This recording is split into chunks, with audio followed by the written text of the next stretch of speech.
Cabin mate 24 hours study hall and work space mobile app download చేసుకుని ఇప్పుడే మీ cabin book చేసుకోండి. Jubilee Hills MLA Maganti Gopinath మృతితో జూబ్లీహిల్స్ ప్రాంతం అంతా కూడా ఒక్కసారిగా దిగ్భ్రాంతికి గురైంది. తమ అభిమాన నాయకుడు లేడనే వార్తను ఇక్కడున్న అభిమానులు కావచ్చు, కార్యకర్తలు కావచ్చు, వారంతా జీర్ణించుకోలేని పరిస్థితి మనకైతే కనిపిస్తుంది. ముఖ్యంగా జూబ్లీహిల్స్ ఎమ్మెల్యే గోపీనాథ్ ఒక 4 రోజుల క్రితం గుండెపోటుకు గురై తను ఏఐజీ ఆసుపత్రి గచ్చిబౌలిలో చికిత్స పొందుతూ ఈరోజు ఉదయం 5:30 గంటలకు మృతి చెందినట్లుగా మనకు తెలిసింది. అయితే అప్పటి నుంచి కూడా తనకు సంబంధించిన కుటుంబ సభ్యులు కావచ్చు, అభిమానులు కావచ్చు, కార్యకర్తలు కావచ్చు, బీఆర్ఎస్ పార్టీ నేతలు, టీడీపీకి సంబంధించిన పాత నాయకులు, తన మిత్రులు ఎవరైతే ఉన్నారో 2014 నుంచి తను బీఆర్ఎస్లో కొనసాగుతున్నారు. అంతకుముందు టీడీపీలో క్రియాశీలకమైన నాయకుడితో పాటు గ్రేటర్ హైదరాబాద్ అధ్యక్షుడిగా, ఇక్కడ అనేక పదవులు, తెలుగు యువత అధ్యక్షుడిగా తను ఎన్నో పదవులు అలంకరించారు. అయితే తన పార్థివ దేహాన్ని ఇంటి వద్దకైతే తీసుకొచ్చారు. ఇక్కడ మొత్తం కూడా తనకు సంబంధించిన కుటుంబ సభ్యులు, అభిమానులు, నాయకులతో పాటు అందరు కూడా కడసారి చూసి పూలమాలలు వేసి ఘనమైన నివాళి అర్పిస్తున్నారు. ఇందుకు సంబంధించి కార్యకర్తలతో పాటు మాజీ మంత్రి తుమ్మల నాగేశ్వరరావుతో పాటు స్థానిక ఎమ్మెల్యేలు, అదేవిధంగా టీఆర్ఎస్ పార్టీకి సంబంధించిన నేతలు, వివిధ పార్టీల నేతలందరూ కూడా ఒకరొకరుగా వచ్చి తనను చివరిసారి చూసి ఘనమైన నివాళి అర్పిస్తున్నారు. 1963 జూన్ 2న జన్మించిన మాగంటి గోపీనాథ్ 1980లో ఇంటర్మీడియట్ పూర్తి చేసిండు. మొత్తం కూడా తన జీవితం అంతా కూడా హైదరాబాద్లోనే గడిచింది. అదేవిధంగా 1983 నుంచి టీడీపీ నేతగా తను రాజకీయ ప్రస్థానం ప్రారంభించిన తర్వాత మొత్తం కూడా టీడీపీ రాష్ట్ర యువ అధ్యక్షుడిగా, అదేవిధంగా గ్రేటర్ హైదరాబాద్ అధ్యక్షుడిగా కూడా తను బాధ్యతలు నిర్వర్తించిండ్రు. అదేవిధంగా తర్వాత 2014 తెలంగాణ ఉద్యమం తర్వాత పార్టీ మారిన తను అప్పటి నుంచి కూడా ఇప్పటి వరకు కూడా బీఆర్ఎస్ పార్టీలోనే కొనసాగుతున్నారు. 3 సార్లు హ్యాట్రిక్ ఎమ్మెల్యేగా కూడా తనకు ఒక రికార్డు ఉంది. హైదరాబాద్లో అరుదైన రికార్డు మాగంటి గోపీనాథ్ రికార్డు అయితే సృష్టించారు. అప్పటి నుంచి అంటే ప్రజలకి ఎప్పుడు కూడా దగ్గరగా ఉంటూ ప్రజలందరినీ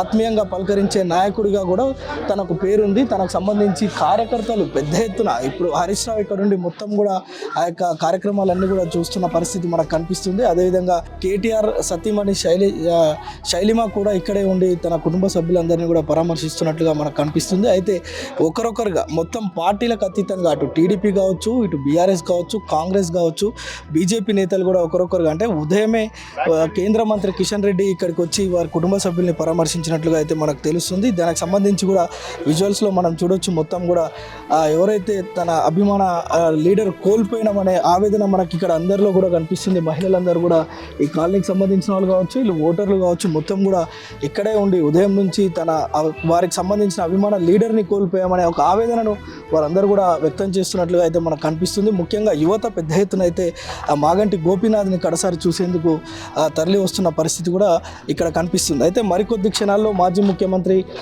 కేసీఆర్ కూడా ఇక్కడికి రానున్నారు. ఆయన పార్థివ దేహాన్ని చూసి అంత్యక్రియలు నిర్వహించేంత వరకు కూడా ఉంటారని మనకు సమాచారం అయితే ఉంది. కేటీఆర్ కూడా రానున్నారు. అదేవిధంగా ముఖ్యమంత్రి రేవంత్ రెడ్డి కూడా ఇక్కడికి వచ్చి తన కడసారి చూపును చూసుకునే తన పార్థివ దేహానికి పూలమాలలు వేసి ఘనమైన నివాళులు అర్పిస్తారని కూడా ఇప్పటికే మనకు సమాచారం ఉంది. మరికొద్ది క్షణాల్లో వారు కూడా ఇక్కడికి వచ్చే పరిస్థితి అయితే కనిపిస్తుంది. మొత్తంగా ఉదయం నుంచి ఇక్కడ మాగంటి గోపీనాథ్ పార్థివ దేహాన్ని చూసేందుకు పెద్ద ఎత్తున కార్యకర్తలు తరలి రావడంతో పాటు అన్ని రాజకీయ పార్టీలకు సంబంధించిన నేతలు వచ్చి ఇక్కడ నివాళి అర్పిస్తున్నారు. అయితే 4 గంటలకు అధికారికంగా ఈ యొక్క అంత్యక్రియలను ప్రభుత్వం నిర్వహించనుంది. ఇప్పటికే ప్రభుత్వం ఒక కీలకమైన ప్రకటన కూడా చేసింది. ఏదైతే మాగంటి గోపీనాథ్ సంబంధించిన ఆసుపత్రి ఖర్చులన్నీ కూడా ప్రభుత్వం భరించడమే కాకుండా ఏదైతే ప్రభుత్వ అధికారిక లాంఛనాలతోటి ఆ యొక్క కార్యక్రమాలను నిర్వహించేందుకైతే ప్రభుత్వం సంసిద్ధంగా ఉంది. అదేవిధంగా ఇక్కడికి మాజీ మంత్రి హరీష్ రావు మొత్తం కూడా ఇక్కడ ఉండి పర్యవేక్షిస్తున్నారు. మరికొద్ది క్షణాల్లో కేటీఆర్ కూడా రానున్నారు. దీనికి సంబంధించి కూడా అప్డేట్స్ అయితే వస్తున్నాయి. మరికొద్ది క్షణాల్లో కేసీఆర్ కూడా ఇక్కడికి వచ్చి నివాళి అర్పిస్తున్నట్లుగా మనకు తెలుస్తుంది. మా గోపన్న సావు మీద మాకు పరిష్కారం దొరకాలి. ఆ బొరబండని కాపాడేది ఆ మహానుభావుడే. ఆయన పోయాడు, మాకు ఎవరు దిక్కు. ఇప్పుడు ఎమ్మెల్యే గారు పోయిన తర్వాత మేమంతా చనిపోయినట్టే అయిపోయింది. మా పరిస్థితి ఏం అర్థం కావట్లేదు. కేసీఆర్ గారు మీరే న్యాయం చేయాలా, మా బోరబండకి మీరే న్యాయం చేయాలా. ఆ బాబా పశువుద్దిని ఏదో ఒకటి చేయండి, మాకు ఒక దారి చూపిండి sir. KCR sir, KTR sir, మీరు అందరు కలిసి మాకు న్యాయం చేయాలి. బోడబండకి బాబా ఫసుద్దీన్ గురించి మా అన్న చనిపోయిండు. అన్ననే కాకుండా ఇంకా సర్దార్ కూడా చనిపోయిండు. కృష్ణమోహన్ అన్న వాళ్ళ ఇల్లు ఇంకా సీల్ చేసి ఉన్నదండి. మీరు న్యాయం చేయాలి, మాకు బోడబండకి న్యాయం కావాలి. మా పెద్ద దిక్కు అన్న ఎమ్మెల్యే అన్న, మా అన్న చనిపోయిండు. మా బోడబండ ప్రజల కొరకు చనిపోయిండు. అన్న న్యాయం చేయండి సార్, మీరు మాకు చెప్పండి. అందరికి మీడియా వాళ్ళకి నమస్కారం. అసలు గోపన్న ఈ మా ఎమ్మెల్యే అంటే మా ఇంట్లో మనిషిలాగా మాకు మా అన్న మాకు పెద్ద దిక్కు.